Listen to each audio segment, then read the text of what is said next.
Can you help? Can you help me? Can you help? Self-Helpless! Can you help? Can you help me? Can you help? Self-Helpless! Can you help? Can you help me? Can you help? Self-Helpless! Hello, everybody. Welcome to another episode of the Self-Helpless podcast. I'm Kelsey Cook. I'm Delaney Fisher. And I'm Taylor Tomlinson. Can I say it? Oh, good old days. Oh my gosh, Taylor. You know what? It just feels right in my bones. So magical having you here, looking at your face right now. I miss you guys. Miss you We too. miss you. Dude, tell us what's been happening with you. It's the freaking kickoff of the theater tour tonight. It is. Tonight's the first night of my theater tour. I'm in a hotel room in Minneapolis. My laptop is balanced on an ice bucket, just really doing it. Just I love it. out here. It's so funny. I flew in the day before because, as we all know, and as we all are, very type A. And I was like, I'll just fly in the day before so I don't have to worry about it. I'm going to be nervous. And so I flew in last night. Like, flight is delayed, sitting on the runway for delayed, like you're on the plane already, but we can't leave. Oh, shit. Not like you're delayed, go get a Starbucks, like delayed. Right, no access to food. No access to food. And by the way, don't get up to pee because then we'll blame you for not taking off. It's your fault. And like, Kelsey, I'm sure you know, when they sit you on the runway for a long time, sometimes they'll like turn off the air conditioning to like preserve power or something. Yep. I don't know. So you're hot. I'm sitting next to, I get upgraded to first class because I fly a lot. And whoever was next to me, I feel like she was a literal child, but she might have been like 22. You know, when you're like, this is a child, but who knows, is eating and talking on the phone about how she's sick of the masks and like New York is crazy because they're requiring some people to show New York is requiring most people to just show proof of vaccination now to go to things. And she's just like, I can't know if she's vaccinated. The flight attendants are literally apologizing to me, like in low hushed tones. Where I was like, there's no way I could switch seats, right? Like I went into my bag to get another mask and she was like, I don't blame you. Like this woman was asking this girl to put it over her nose for a long time. And the girl's like, it keeps falling down. Just one of those.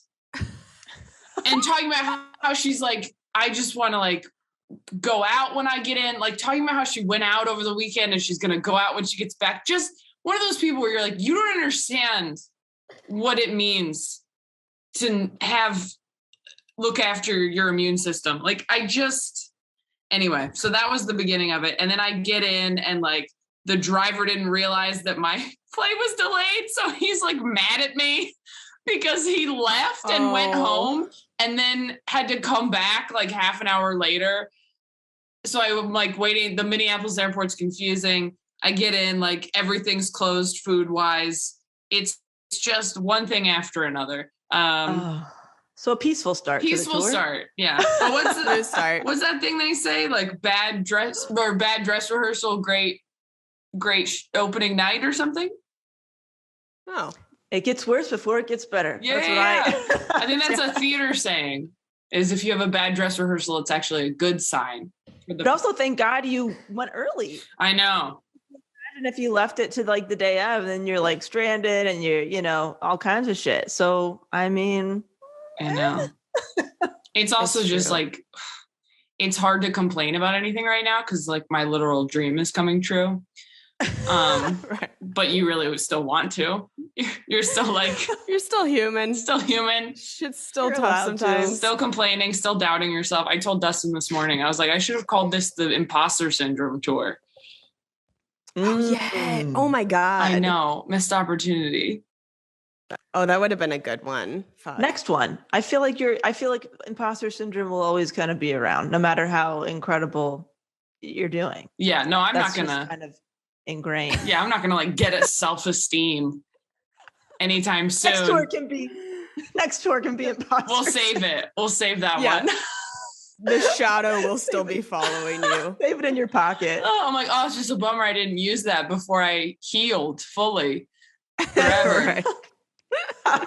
How have you been managing the stress or imposter syndrome or pressure of something like this? This is like, it's the biggest tour of your career to date. And what's been going through your head, and how have you been doing and taking care of yourself?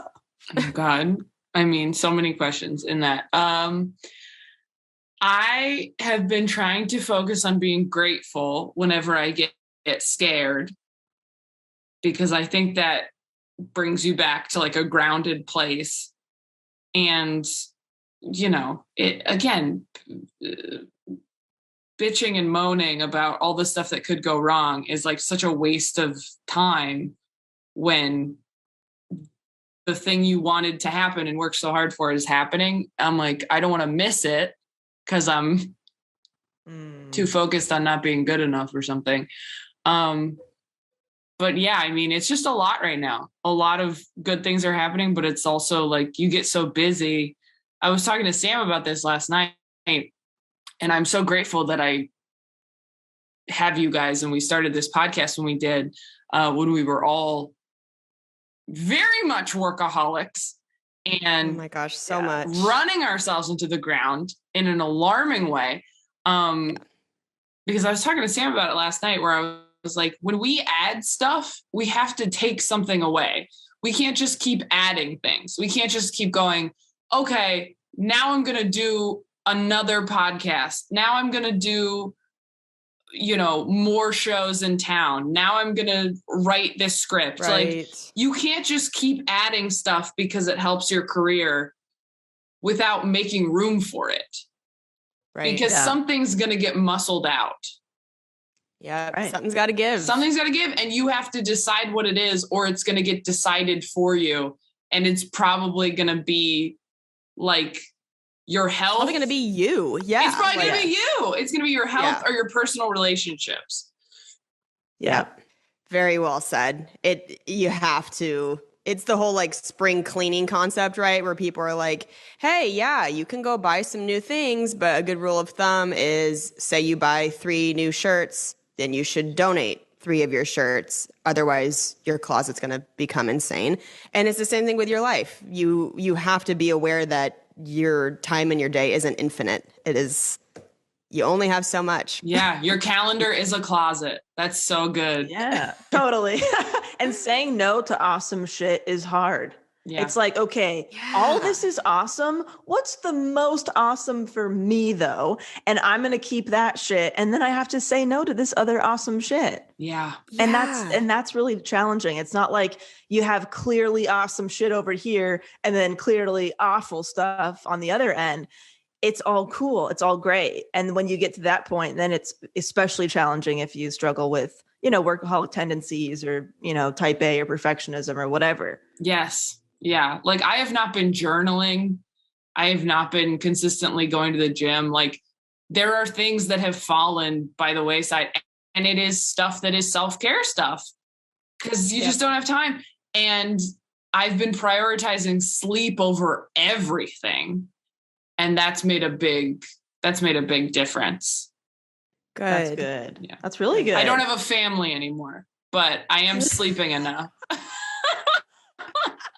Someone's got to give. Someone's got to go. Right? Something had to go. The plate was full. Siblings on the chopping block. I'm going to be a bad mom someday. Like, look, I'd like to hang out with my son, but I had to start another podcast. Mommy needs her 8 hours of sleep. That's prioritizing sleep though for you. That's a really big difference with if we take a snapshot of like 4+ years ago when we started the podcast, it was like for both of you guys, like red eyes were a regular thing that you were doing, taking, for shows. Sleep was something that was, I think, a recurring thing with you guys. And the fact that you prioritize that now is huge. It is. That's a big deal. It's a big difference. Yeah. That's a big deal. What have you been doing to like prioritize that? What's the biggest difference than what you used to do versus what you do now with sleep? If I have to leave at like 6 a.m. in order to get to a gig, I leave the night before. Yeah. Because That's great. And it's more time, it's more money, but the alternative is I'm messed up for a few days sleep wise, and it's just not worth it. I mean, Kelsey and I have been low-key sponsoring each other for road stuff. We are each other's sponsors. Yeah, we're just like, hey, I should do this, right? And it's like, yeah, obviously, because it's easier to tell someone that you care about to do the right thing for their health than it is to tell yourself. Yeah.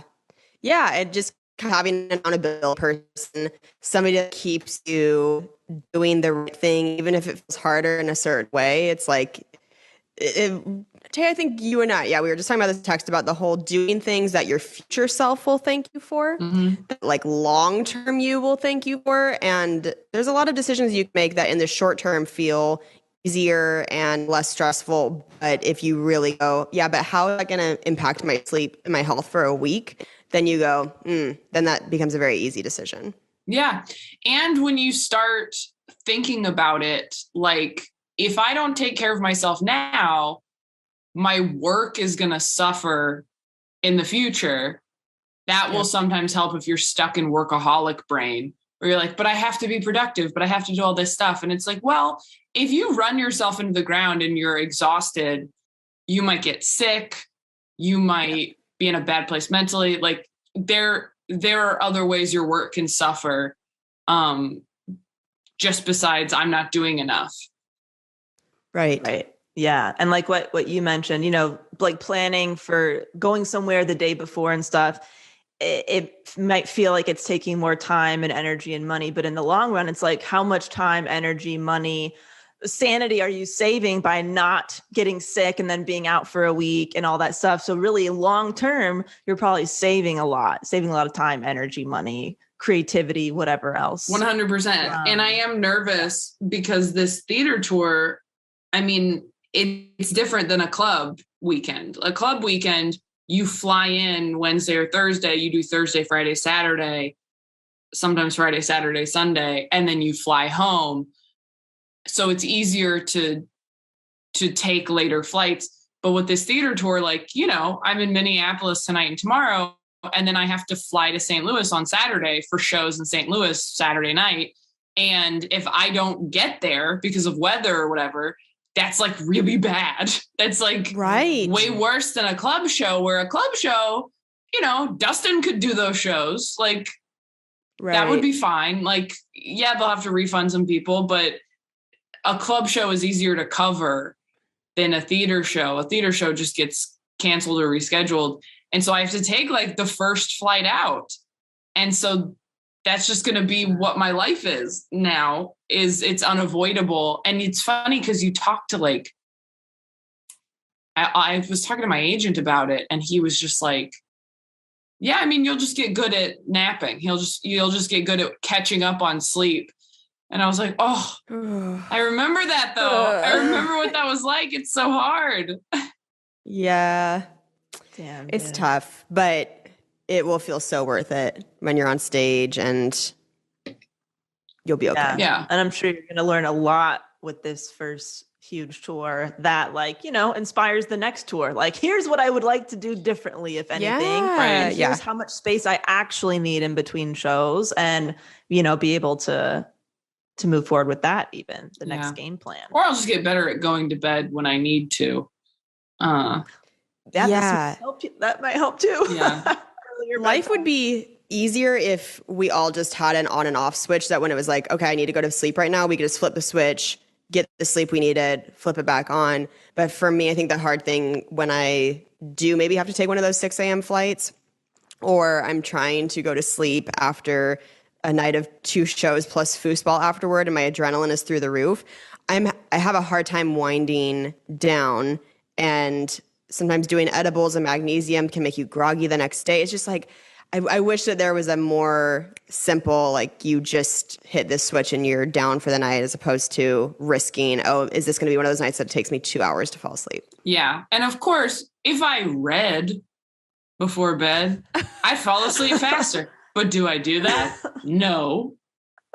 You know what? You should. This is a book I'm maybe a third of the way through. It's called The Comfort Book by Matt Haig, and it is so wonderful. I'm loving it so much. I bought it for my mom, and then I flipped through it, and I was like, I fucking need this. It's just a hug in a book. Oh, Nice. It's just a collection of like, he went through a very, very dark time in his life, a deep depression, and it's kind of all the things that helped him get through it. And now it's just this collection of like very sweet, uplifting things. It's great for anybody. Is it like stories and quotes and anecdotes and stuff? it's Like a mix of stuff? it's an Oh, easy nice. read. It's just nice though. It's a nice before bed read. that Nice. sounds so nice. Get Yeah. yourself a bedtime story. Oh, Yeah, the Bedtime comfort book. Because I also love like murder mystery thriller type books, but sometimes that ramps you up a little bit before bed. But this is just a nice, it's like a weighted blanket in a book, and it just helps you have nice thoughts before you go to sleep. that's so nice. Yeah, because I've been having a lot of trouble focusing on reading because my anxiety just gets so bad. Mm. And it's hard Yeah, to give this a focus. try. It's an easy one. You don't have to be like super zeroed in. I find that even if I read 3-4 pages before bed, it helps me conk out. Okay. That's really helpful. Yeah, it's a good I'm one. going to try that. That is good. Is there anything else you're planning on doing throughout your tour just for self-care, even though you're going to be traveling all over? I mean, again, these are all very privileged things that I'm doing.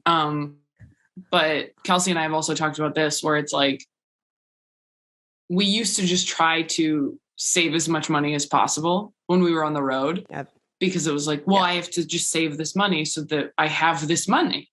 So Yeah, when be careful. I'm home, or I can get a bigger apartment or whatever it is. And then I think we both realized this is 50% of our lives. Like, we're on the road half the week. Yeah. I've been booking better hotels than I used to stay in. And at first it was like, oh, I could have had another $400 or whatever. Could have had another $300. Like, any amount of money that you could have had if you like sucked it up or whatever is hard to get past. But it really does make a difference, especially like, in terms of like being scared on the road. Like, Kelsey and I have both had scary situations. Staying in like a secure hotel is such a big difference between staying in a hotel that's like secure as opposed to like the hotels I was staying at when I was, 20 on the road by myself, and people were literally like trying to break into my room at 2 a.m. Like it's a huge difference in terms of like how anxious you are, and everything I try to do for self-care is just me minimizing anxiety. Yeah, Seriously. that's yeah. a big one. That makes a lot of sense. So getting more sleep, or trying to get more sleep, getting nicer hotels. Anything else with like your like rituals or habits or like routine? I mean, Dustin's been able to travel with me, which has been nice, and a big difference from what it used to be. Like, I did a weekend in Oklahoma City last weekend, and he wasn't able to come with me. And I was like, oh, that's what I remember now. I remember feeling really isolated, and it's because I was just in a city where I didn't know anybody, and I was doing it every single weekend.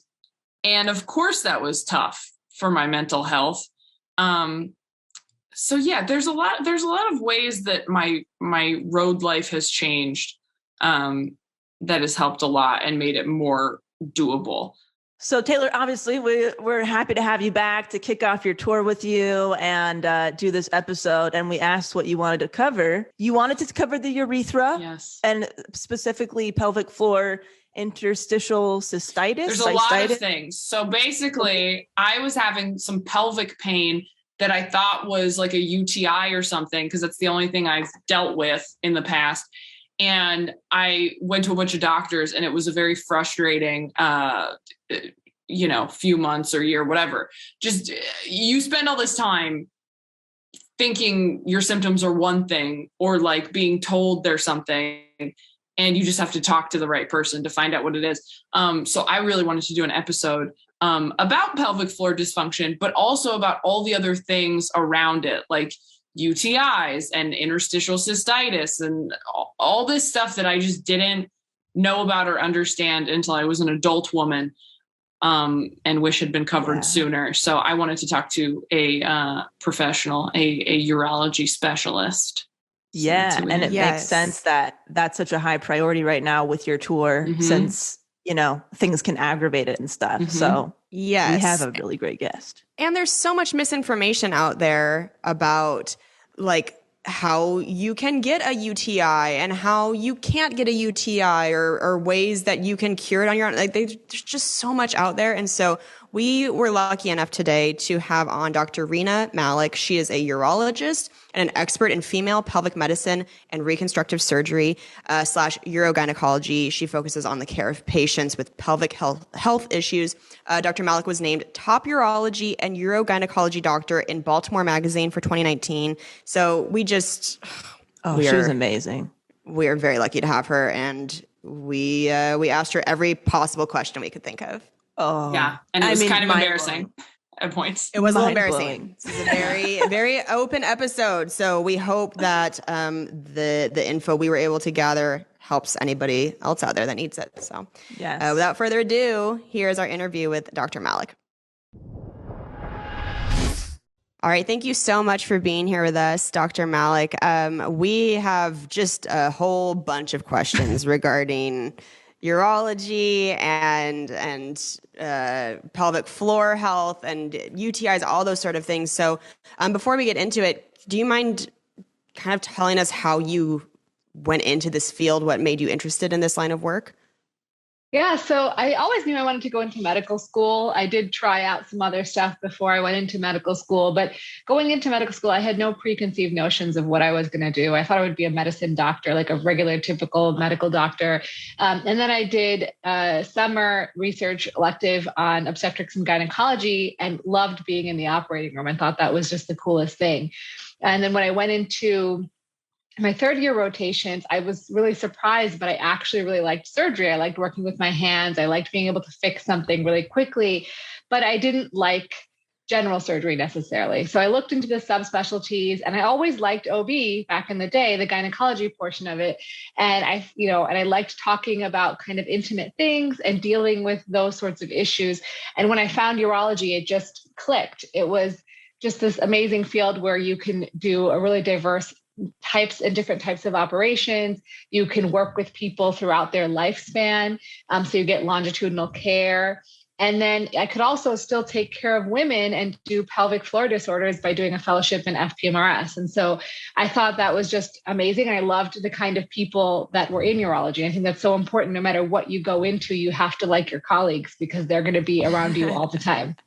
Oh, yeah. Amen to that. Yes. We're lucky on this podcast. We know how that goes. Yeah, exactly. So I know, Tay, you and I have a whole long list of questions. Do you want to get into any of yours and we can just kind of ping pong back and forth? Oh my gosh. Yeah. It's hard to know even where to start.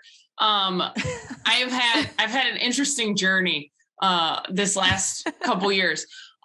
So I think that I am one of those unfortunate people who's genetically like predisposed to UTIs.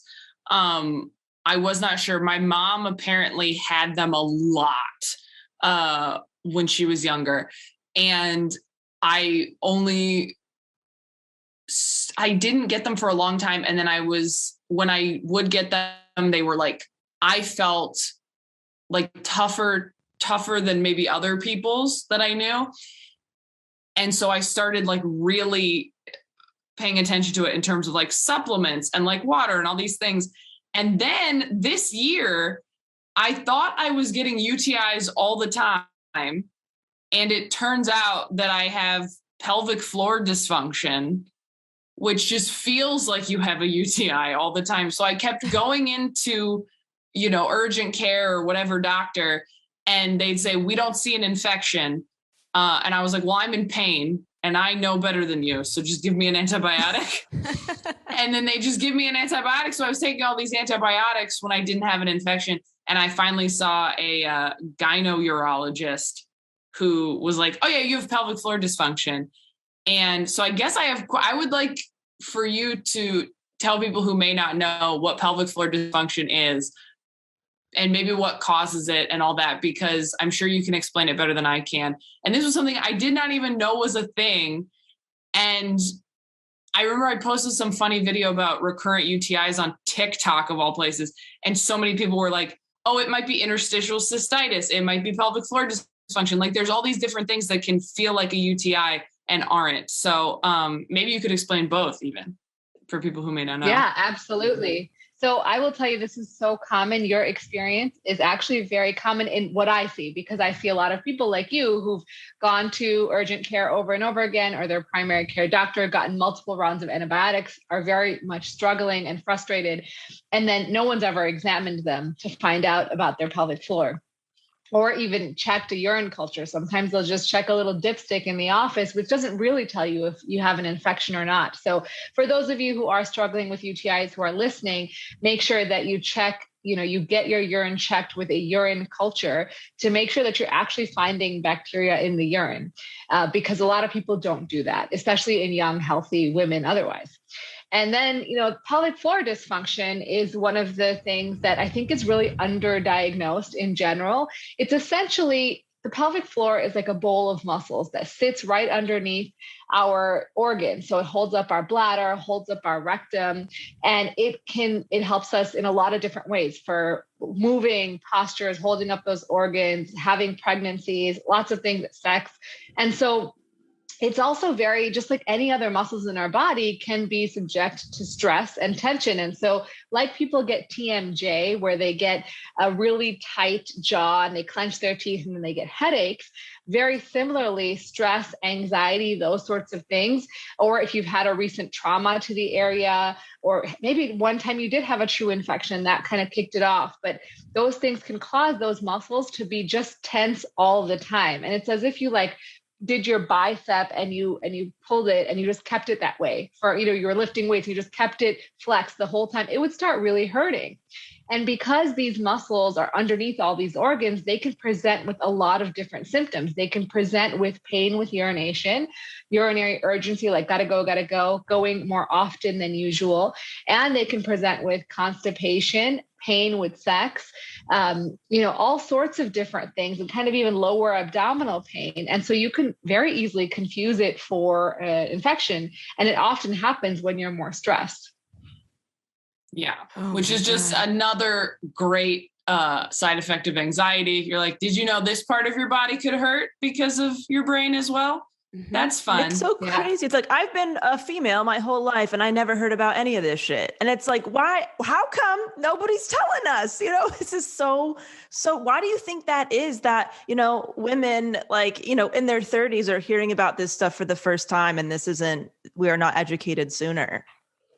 Well, I think one is that women's health has always been a little bit undervalued in society. I mean, if you think about women who have pain with sex, they can't find help or treatment or anything. In fact, some of those codes I can't even bill for, like insurance won't pay for, to see a woman with pain with sex. But a man who has difficulties with erections can get a whole surgery covered to help him get a penile implant. What the fuck? So, yeah. Oh my God. Oh, I'm so angry. Wow. And not that I'm mad about men. I mean, everyone should have access to care, right? I'm glad they have that. No, not men. No. We'll be mad on your behalf. But women, absolutely. I think that there's just not enough research in these things. So a lot of people don't even know about it, right? Unless you do a specialized fellowship or you take an interest in it. Like I have colleagues who've gotten really interested in it and never did a fellowship and have read a lot about it. But if you don't look into those things, you won't know about it. So if you ask a regular primary care doctor, I bet you 9 out of 10 of them will not know that what pelvic floor dysfunction really is and what it causes and how can it present. I mean, they may have heard of the term before, but they won't know a lot about, how to diagnose it and treat it and things like that. Yeah. And you can't even really explain how bad a UTI is or can be to someone who's never had one.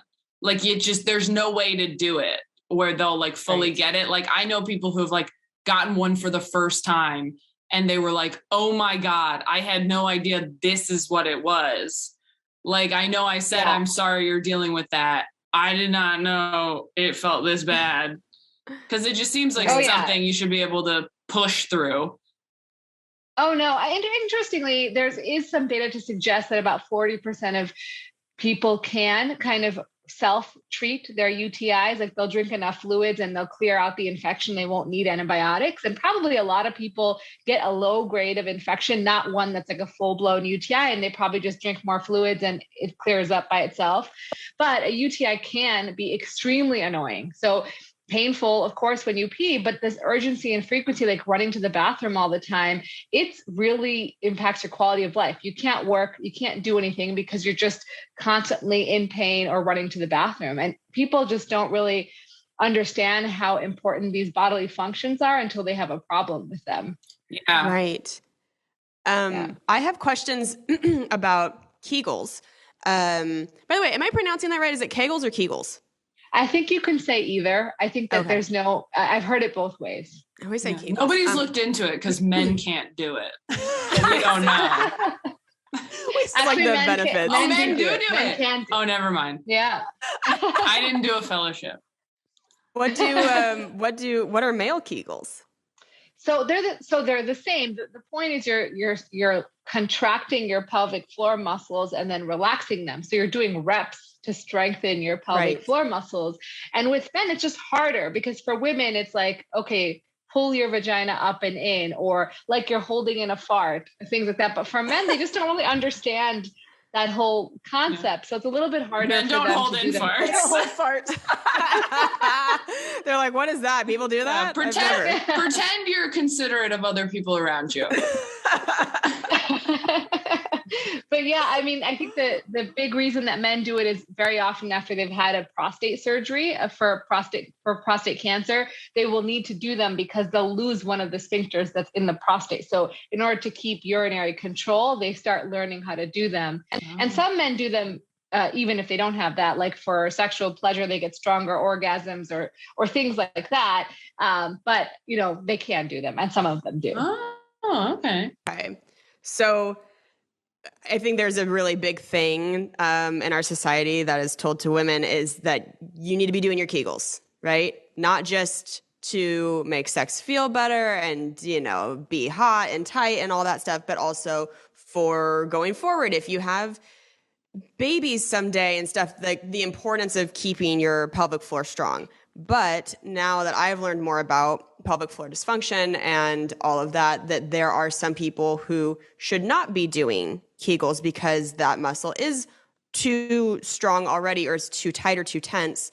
And how do you know if you're one of these people that should not be doing Kegels? Like, because I feel like I am one of those people now where I have felt the sort of pelvic floor dysfunction of everything is too tense and too tight, and then it's like creating other problems. How do you know if it's safe to kind of like stop doing Kegels and stuff like that and not worry about atrophy down there, like the muscle being too weak at some point? So I think the thing is that one is if you're having any recurrent urinary tract infections or symptoms like that, which again, we've talked about already, or if you're having pain with sex, or if you're having constipation, these sorts of things may be a sign that you have some pelvic floor dysfunction, and doing Kegels will make it worse. So if you are dealing with like really those sorts of symptoms, or like chronic lower back pain, but you've never had an injury or other causes for it, I might see a urologist and get an exam to make sure that that's the right thing for you.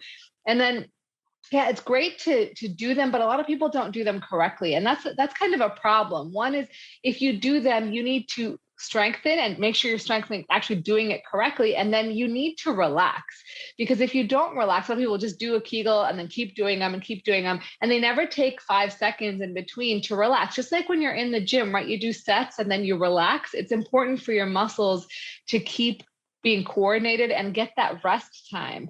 Otherwise, you can develop pelvic floor dysfunction, even if you didn't have it before. So those are kind of things to be careful about. So I'm very hesitant to tell people you should all do Kegel exercises. I think if you start having, issues, like you're starting to feel a bulge in the vagina, or you're starting to feel like maybe you're not holding your urine as much, then those sorts of things you can go see your urologist about and see if maybe Kegels are the right thing for you. But a lot of times, you have to be careful, like I said, to do them correctly and to make sure you're giving that time to relax. What's a bulge in your vagina? I feel Yeah, like I'm so 8 years old right now in like No, sex no. ed class where I'm like, wait, what? Another thing that can go wrong. What? Yeah. So there's this thing called pelvic organ prolapse. And it's actually very common in the sense that, like, if I examined every woman who's had a baby, probably half of them would have some evidence of dropping from your vagina before having babies. But that doesn't mean that it's a problem for everybody. So about 11 to 12% of women in their lifetime will have surgery for something like a bulge that they feel in their vagina. And what that is a weakening of those pelvic floor muscles that will allow the pressure from the organs to come down. So people might say something like, my bladder is falling out, or my rectum's falling out, or my uterus is falling out. But really it's the wall of the vagina that's getting weak and allowing a bulge to come. And so for some people that can present like you feel like something's falling out, you feel like you might have more urinary symptoms, or you might have difficulty with bowel movements or things like that, or just feels uncomfortable. And so for those things, pelvic floor exercises can help prevent it from getting worse. And sometimes, rare cases can actually improve it, but most of the time it helps prevent it from getting worse. Okay. Wow.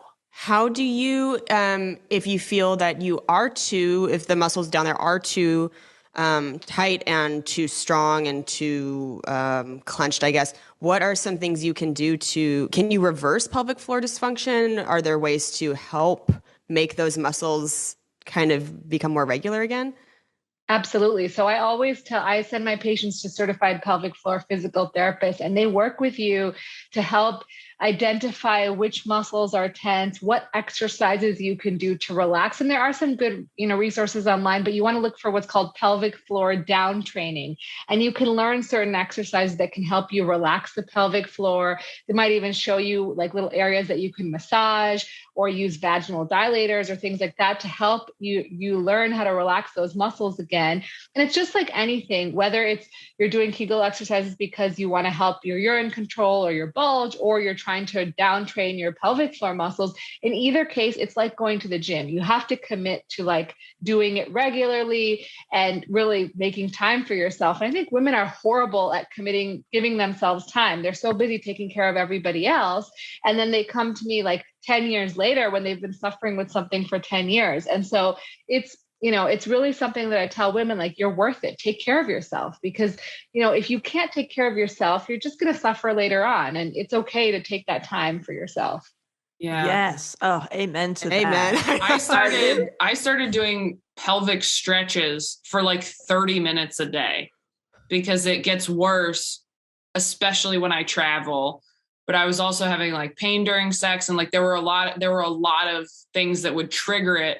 And for a while I thought it was something else. And when I found out it was muscular, I looked up stretches online, because I didn't feel like I was going to have time to go to physical therapy. And it's good to know that that's an option. But yeah, I started doing these stretches for like at least 30 minutes a day, and it helped a lot. And then just mentally telling myself like, okay, relax. Do you feel how it's tight right now?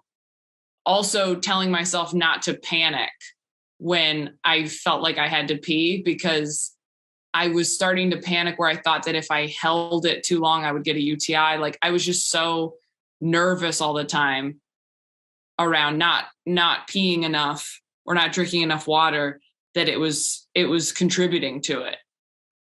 Right. And it's making it worse. It's like a self-perpetuating cycle, right? You get anxious about the symptoms, and then your symptoms get worse, and then you get more anxious, and it just kind of goes and goes and goes. So working on stress reduction in whatever way that is. In fact, yoga has been shown in some studies to help as well. So, those sorts of things can really go a long way. Yoga, meditation, anything that reduces your overall stress and anxiety can help. Yeah. Are there any tips to prevent something like a UTI that we could be doing daily or weekly or anything like that? Yeah. So one is drinking lots of fluids for a UTI. Specifically, we recommend 2 to 3 liters.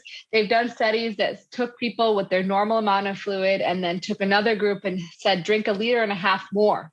And they found that they reduced their UTI. This is women who had recurrent UTIs, but reduced their UTIs by 46%. So fluid is amazing, right? It's going to dilute all that bacteria and that's going to help. But if you're having pelvic floor dysfunction, it's going to make you pee more and it might make you more uncomfortable. So it can be, if it's not UTIs, it can make you, it can make you quite uncomfortable. But for UTI specifically, drinking lots of water is key. And then for some people, cranberry tablets, but they have to be a certain dosage of cranberry and in the soluble form to work. So all the over-the-counter cranberry stuff doesn't really work.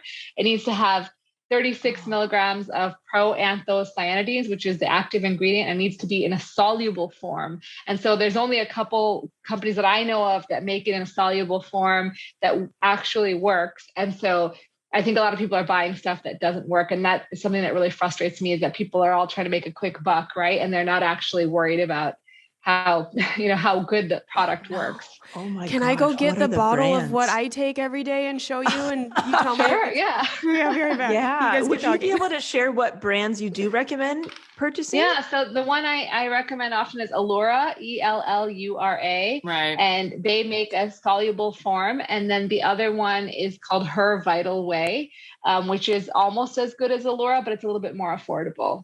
Wow. Okay. That is so fascinating. I did not know that, not all of them are effective. What do you have, Kelsey? Okay, so this is the Now brand. It's Manos Cranberry. It says there's 900 milligrams of D-mannose and 500 milligrams of cranberry with proanthocyan. That's the active ingredient. I mean, so there is some data on D-mannose too, but it's not currently recommended by the guidelines. So there is some data that I think it's 2 grams of D-mannose a day helps, but I don't routinely prescribe it because the data is not mature enough to say that it's worth it. But I have patients who swear by it and say it really works. Okay, so there's that. And then Taylor and I both started trying this brand called Eucora, which is, it's just like a little powder that you dump into water, and they say it's good to do if you feel like maybe UTI is coming on. It's good to do like right after sex to drink this, and it's vitamin C, vitamin B6, calcium, magnesium, potassium, and D-mannose. Yeah, I think the active ingredient in that is D-mannose as well. Again, like I said, the data is not completely mature, but there is some data to suggest that D-mannose is good in prevention. But it gets to be very costly, right? You're spending all this money on stuff. So I tell people start with one thing at a time. And if you're postmenopausal, so for anyone who's listening who might be postmenopausal, vaginal estrogen cream is actually very effective in reducing recurrent UTIs. So that's one of the most common things I prescribe is vaginal estrogen. Go ahead and use it, and their UTIs will be much, much better after about 6 weeks. Oh, wow. Can you use that if you are not menopausal or postmenopausal? No, because normally you have a normal amount of estrogen, but some women who are on oral contraceptives may not have enough. So it just kind of depends. I don't typically routinely use it on women who are premenopausal, unless you're perimenopausal, like you're almost there, because you can start reducing the amount of estrogen your body makes. But usually if you're young and normal and healthy, I wouldn't use vaginal estrogen. Wow. Yeah, the D-mannose powder I started taking consistently, and then that mix that Kelsey's talking about, I do sometimes a couple times a day, if I'm traveling or anything like that.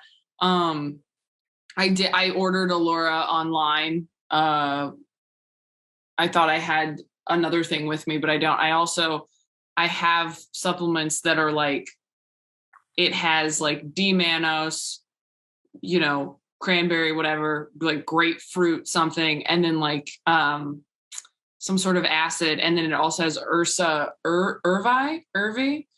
Is that? I don't know any data on that. Okay. So the only ones I know data on are cranberry, D-mannose, methanamine, which is a prescription. Trying to think what else. I think that's it. As on the top of my head, those are the top 3 that I know about and have heard about.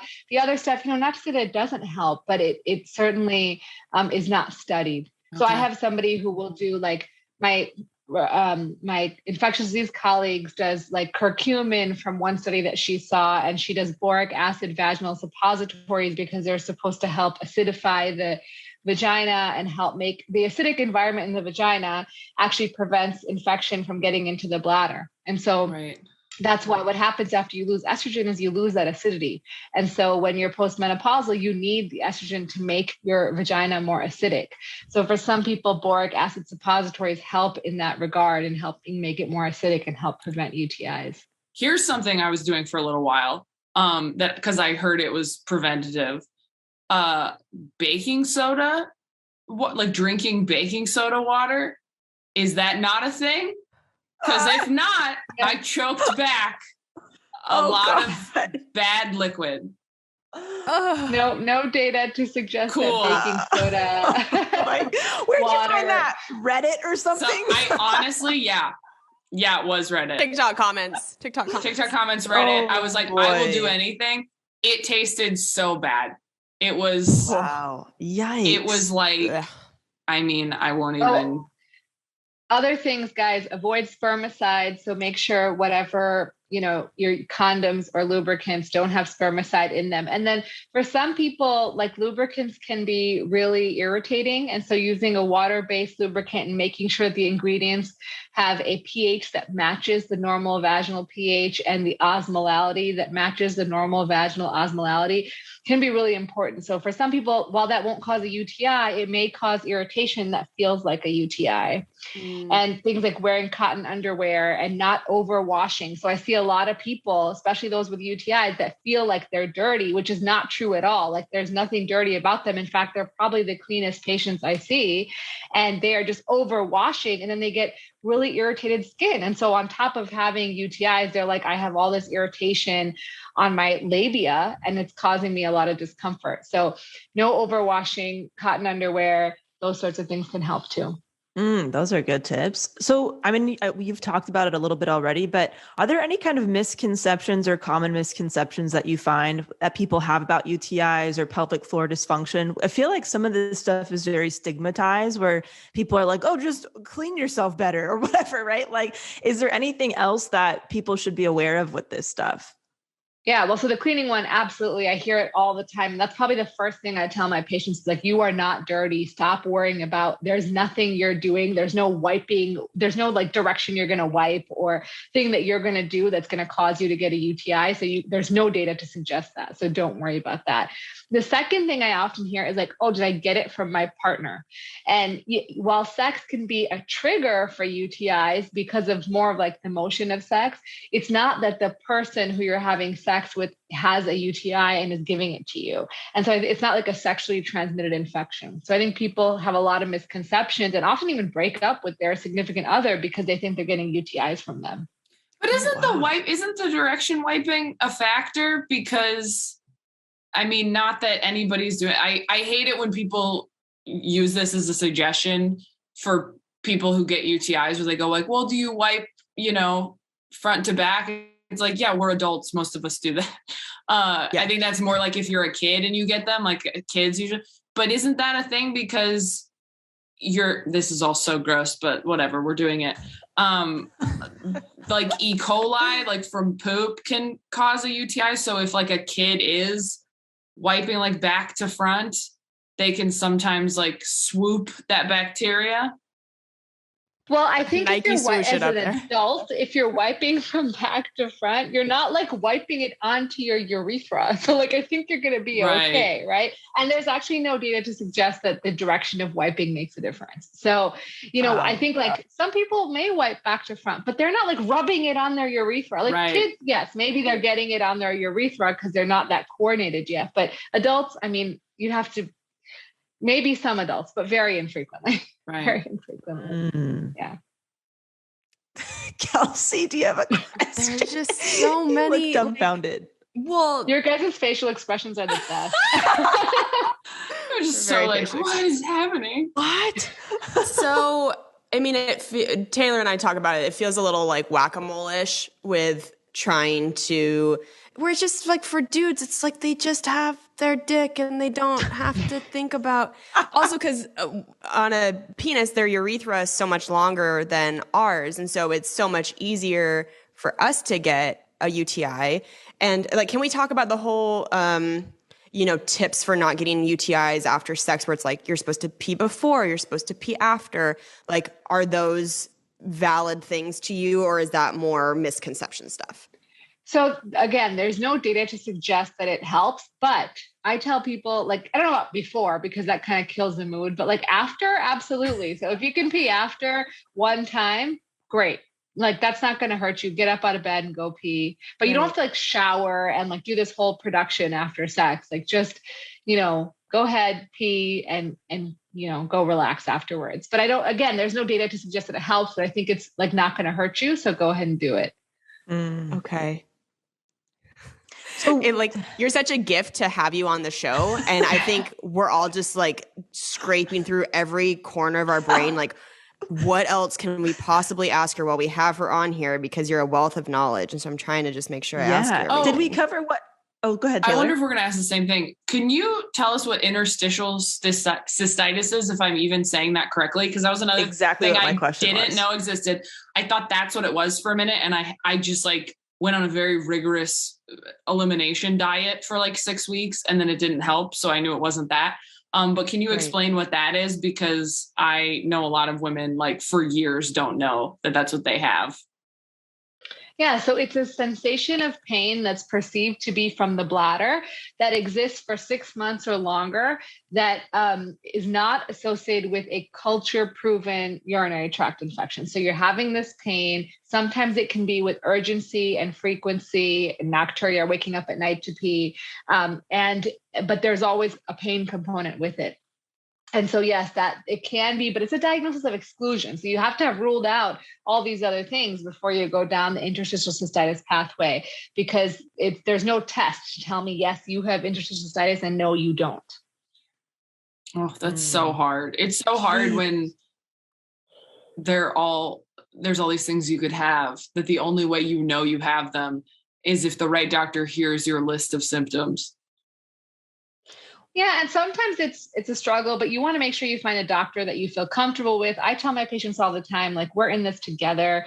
There's a lot of stuff that we don't know as providers about like what is going to work for you individually. And so it may take a little while before we get you on a regimen that works for you, but we're going to work together and figure that out. And this, and just kind of setting the expectation that it could be a long haul, but I'm with you. And I think that helps. That's so sweet. That makes me want to hug you through the screen, because it is like it can feel isolating. It's not something that women talk about super openly all the time. If they're struggling with like your pelvic floor feeling really tight and all this stuff, it's like, Taylor, you were very brave to go on your TikTok and be like, look, this is what's going on with me. I need some help. And it was such this big community of women that came together and they're like, try this. I've struggled with this. See if this helps. And so I think to have a provider like you, Dr. Malik, who tells people like, look, we're going to figure this out. You're not alone. It's like, that's just pretty invaluable. So if somebody's tuning in right now and they're like, oh gosh, this is resonating with me, I think I have this, what is their very first step? Is it to find a specialist or go to their general care practitioner? So generally, if it's like your first UTI, you should go to your primary care doctor. First UTI, you don't need a urine culture because usually young, healthy women will have 1 or 2 and it's okay.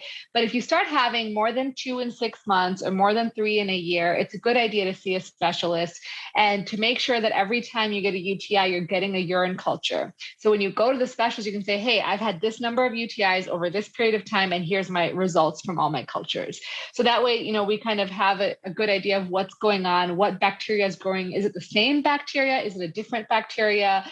And, what antibiotics are sensitive to it. So it helps us, come up with a plan for you and say, hey, okay, you're getting a different bacteria every time. So let's just work on prevention measures, whereas you're getting the same bacteria and it won't go away. And maybe we need to look for other sources, like maybe you have a kidney stone or maybe you have something else going on that's causing these UTIs.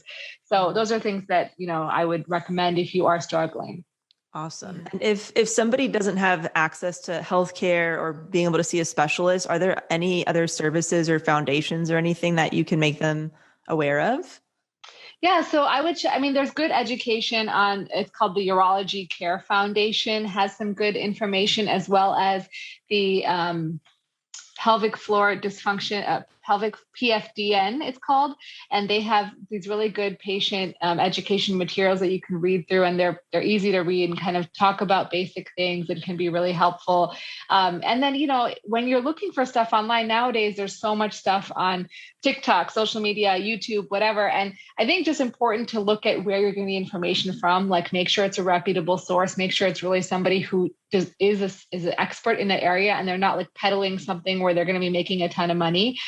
Because there's a lot of people preying on young women who are struggling, right? And they're selling them like peach tea and saying, hey, this is going to help your UTIs or whatever. And there's no data. Like, look on the website. Is there any like published data in an academic journal, in a scientific journal, that shows that your product works? Like, where are you getting this information from? How can I believe your studies? Not just like people's reviews, because that stuff can be manipulated, but more like, is there data behind it? Such a good tip. Such a good tip. Fact checking. It's very important. Yeah, absolutely.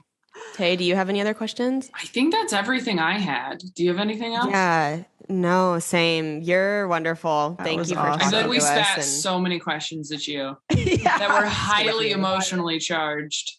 And your pelvic floor is probably tense after It talking is. to us. We are I'm sorry. Dr. Malik, where can people find you and your work and all that good stuff? Yeah, so I'm on social media. I'm on YouTube is my biggest platform. And then I'm on Instagram, Twitter, and I just started a TikTok. So we'll see where that goes. But you can find me basically Rena Malik MD on all the platforms. And feel free to reach out. I get a lot of messages, so I will do my best to get back to you if you message me. But if I don't be offended. It's just, it's only me. Yes. Yeah. Totally. Well, Thank you so much for so giving us your much. time. Yeah. This is eye-opening. What a lovely guest. Geez, I just didn't know so much about something that I've had my whole life. Why aren't we being taught about this in high school, middle school? It's so We have health fascinating. classes. Like, they spend all of health class in school, at least where I grew up, going, don't have sex. But we know you're going to. So here's what you should do when you have the sex you're not supposed to have. That's all health class was. There was no, here's what a UTI feels like. Here's what you should be doing to prevent it. This is what pelvic floor dysfunction is. None of that. Just don't have sex. None of it. None of it. It's crazy that in our 30s we're learning these things, and it's our fucking bodies. Right. Like, that's so sad that there's such a big disconnect. And oh man, you know what? This reminds me of the episode we did about birth control with Dr. Jolene Brighton, where we were finding that stuff out for the first time after having been on, Kelsey, right? We had been on birth control over 10 years. Mm-hmm. Tay, I can't remember how long you had been on it, I'm but still that on was it. just right. And that was like, why? Nobody told us when we were actually getting the birth control. Yeah. Yes. All the different information behind it. So yeah, this is what an important episode. I'm glad this was selected. Yeah. I love the fact that we were like, Taylor, come do an episode. And it's like, what should we talk about? How about the urethra? Yeah. Yes. Also, thank God for podcasts where you can listen to a doctor talk for 40 minutes. Because when you go into a doctor's office, Yes. they I don't know if doctors just overbook all day or something. They're always running late. They're always behind. You're always waiting longer than you think you will be. And once you get the doctor in, it's like they're ready to go. They're like, yep, this is what it is. Here's your prescription, buy it. I always feel like I am keeping the doctor at a party they're trying to leave. Oh my God, yes. Can you almost just feel the eye roll when you say, I just have a few questions? Yeah. You can feel the energy in their body go, ugh, oh. And I feel like I'm holding them hostage. And it's like, it took me so long to see you. I have questions for you. This is your job. Yeah. I have no idea, obviously, what it's like to have their schedule. There's probably so many systemic things that we're just not aware of, why they can only take 5 minutes per person. Who Right. fucking knows? I'm sure our healthcare system has a lot to do with it. Yeah. Yeah. Yeesh. Well- we have an iTunes review of the episode. This is from 971 Lucy. They say, "You are amazing. I enjoy your podcast so much. You are so relatable and open. Thank you for being you." Oh, thank you, Lucy. Thanks, Lucy. Very nice. Lovely. Boy, talk about an open episode. This is Wide open. legs wide open. Come on into our podcast. Yes. Any hot segments? Oh, I have a treat yourself. I got bitchin' new headphones, and I'm very excited about them. Nice. Ooh. Yes, that was a bit like, I know that I probably sound more excited than I should be about headphones, but I just have been this whole time going with the ones that Apple gives you for free. Not the AirPods, always with the cord still. I haven't had AirPods ever. What? Yes, and I fucking travel for a living, and I Kelsey! haven't had AirPods. I know, but this is part of me taking care of myself that I was like, okay, no more. So I've been on airplanes with babies screaming their heads off for 6 hours with no noise cancellation. Oh my gosh. Every week. I've been an idiot. And I love music's such a big part of my life. I love music so much. And I have been listening to podcasts and music on like full volume on a plane because I can't hear it otherwise. I'm probably fucking up my ears. So I splurged and I got the newest version of the Sony over the ear, like intense. Ooh. And they, oh my God. It's like I'm hearing some songs for the first time or something, like how they're supposed to actually sound. Somebody in my DM said it's like having sex without a condom for the first time. Like you can feel everything. It's, the music sounds so good. The noise canceling is incredible. And I am going to be on a plane in a couple hours for the first time with them. And I'm excited to fly. I'm like actually excited to have them on the plane. I think it's going to really change traveling for me. So I'm pretty psyched about it. That's so awesome. Nice. That's a good one. Yeah. How about you guys? Taylor? I mean, my good shit is just that this theater tour is finally starting after me talking about it for so long. It's funny, like, I'm sure there are people who are like, first night, you won't shut up about this for like months. We thought you were on tour. Like, that's the thing about social media is part of it. People just skim it and they're like, oh, you're already doing that. Right. I remember when my special came out, there were people who were like, congrats on the special coming out. And I was like, oh, it comes out next month. Like, people just don't realize. Right. So yeah, this finally starting is very exciting. I'm very nervous. And if you want to get tickets, I'm coming to a bunch of cities. So gtomcomedy.com. Yes. Yeah. We've Hell been plugging it on here Thanks, the last guys. however many months. I don't know, but Absolutely. trying to get the people out. Yes. Thanks, you guys. Delaney, how about you? I got a good shit. I bought my first pair of orthopedic sandals.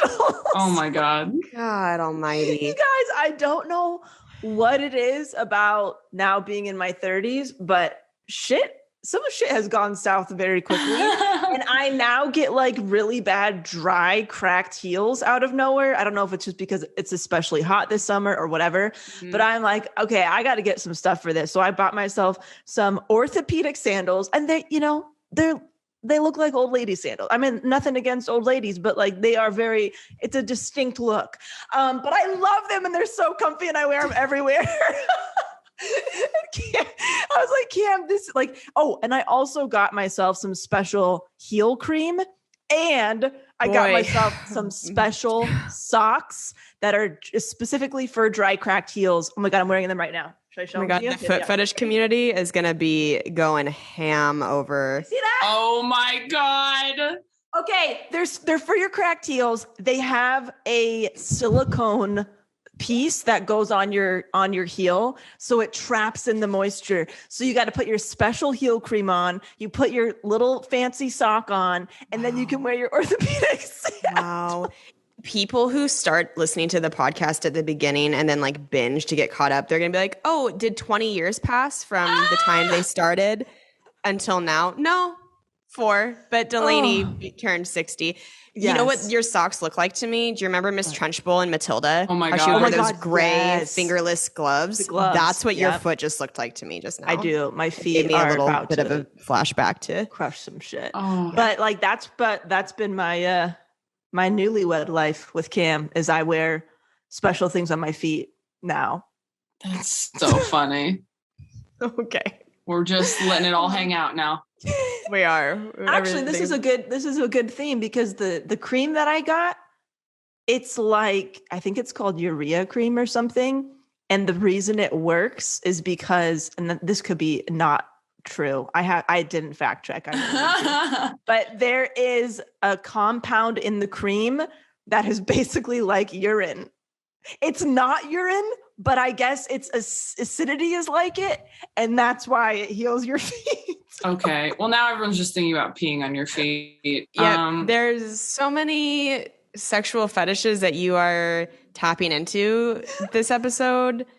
I thought it was appropriate for this one. Really? Because, we talked about the vagina so much. And I wear urine on my feet and I got special socks for it. So. I'm so happy that you found somebody to love you.